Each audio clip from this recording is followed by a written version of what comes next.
Welcome to episode 5 of Priviso Live, your dose of insights and tips on all things information security, ICT legislation and risk, brought to you by Priviso Consulting.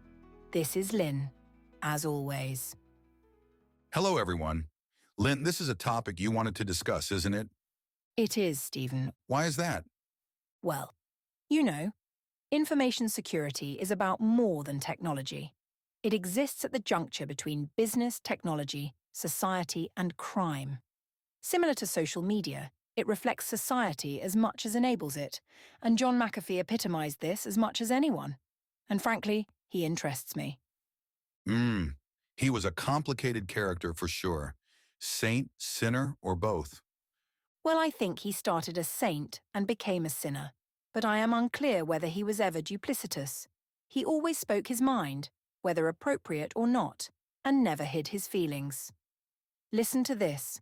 John McAfee is playing his own composition, called Adagio, for a warrior. He's sitting at an electric piano in a large open area of an elegant house, formal shirt unbuttoned and hair disheveled, swaying slightly. He appears to be under the influence of something, and the image could be a metaphor for himself, rich, talented, and out of control.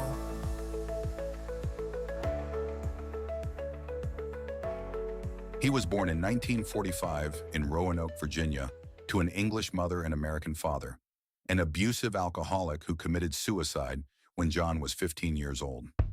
In spite of his troubled childhood, he proved to be a good student, studying mathematics at the University of Virginia, joining the Army briefly, and by the 70s working as a programmer and systems analyst for various companies. The first IBM PC-compatible computer virus, Brain, came out in 1986, although there had been minor viruses created in universities before then. McAfee saw an opportunity and wrote a program to detect and stop computer viruses, which he released as a product called Virus Scan. This was the first antivirus solution on the market. A computer virus is a programmer written by a hacker with a unique purpose, and that purpose is to multiply and live. By 1990, half of the Fortune 500 had McAfee software. But McAfee was already looking elsewhere, selling his stake in the company in 1994 for $100 million. He bought a mansion in Colorado, another in Hawaii, a private jet, a ranch in New Mexico, and invested substantially in Lehman Brothers bonds, a decision that cost him later. By 2009, his wealth had reportedly declined to $4 million. That year, he relocated to Belize, where his behavior started taking a strange turn.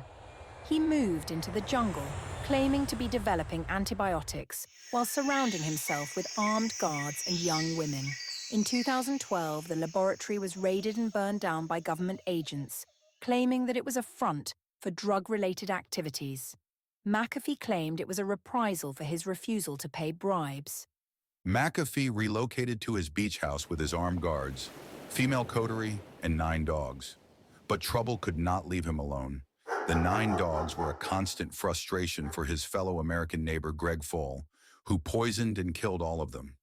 The very next day, 12th November 2012, Greg Foll was murdered, and McAfee was suspected of being guilty. Let me make this perfectly clear. I had nothing to do with the murder of Gregory Foll. To evade the police, he reputedly buried himself in sand for hours with a cardboard box over his head.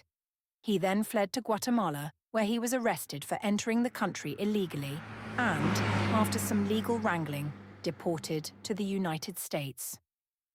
Eventually, he was ordered to pay Greg Foll's estate $25 million in a wrongful death lawsuit. It's difficult to know how to interpret all of these events, Lyn. For most of his life, he abused both alcohol and drugs, and you have to wonder if this influenced his decisions. I have no doubt they did, and I believe that he was a professional narcissist. Why else would he twice run for American president in 2016 and 2020? Although he claimed this was to spread the message about cybersecurity. All right, so is it official? Are you running for president? Have you filed the papers to run for president? I filed the papers on Tuesday. I'm officially running, yes, ma'am. And what is your party? It's the cyber party. That's what we're calling it. I perceive our government as being fundamentally dysfunctional on a number of levels. The Office of Program Management... McAfee always maintained that taxation is theft and submitted no tax returns between 2014 and 2018. He was also accused of fraudulent cryptocurrency activities. He spent much of his time living on his yacht, paranoid that the United States government was after him. In 2019, he tweeted, getting subtle messages from U.S. officials saying, in effect, "We're coming for you, McAfee. We're going to kill yourself. I got a tattoo today just in case. If I suicide myself, I didn't. I was whacked. Check my arm." The word whacked was tattooed on his arm. On October 3rd, 2020, he was arrested in a Spanish airport to be extradited back to the United States on tax evasion charges. He would never leave Spanish jails, being found dead on the 23rd June 2021. The man who created McAfee antivirus software was found dead in a jail cell in Spain. John McAfee was charged with tax evasion and fled to Spain to avoid charges. He was arrested near Barcelona. A Spanish court had just decided to extradite him to The Associated Press reported that he left a suicide note. The day after his death, his Instagram account showed the letter Q, referring perhaps to QAnon. We've not discussed Q at all, Lyn, but I am sure we will cover it at some point in future episodes. It's difficult to discuss McAfee without delving into conspiracy, isn't it, Stephen? He claimed that if he was murdered, he would release information implicating corrupt officials, but that never occurred.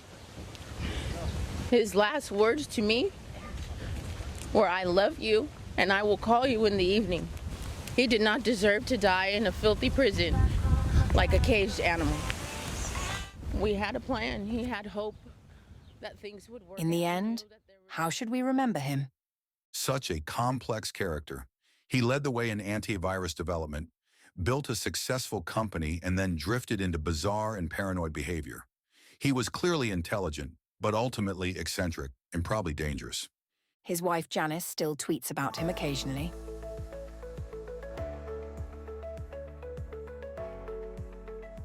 Well, you chose an interesting topic for this week, that's for sure. But we've run out of time. That's all from Priviso Live for this week. Thank you for tuning in, and we hope you found this episode interesting. If you want to hear more of the same, don't forget to subscribe or like our channel to receive future episodes. You can find us on all major podcast channels, including Apple, Samsung, Spotify, iHeartRadio, and YouTube. As always, this is sponsored by Priviso Consulting, your partner when trust matters. Until next week, bye for now. And stay safe. Goodbye, all.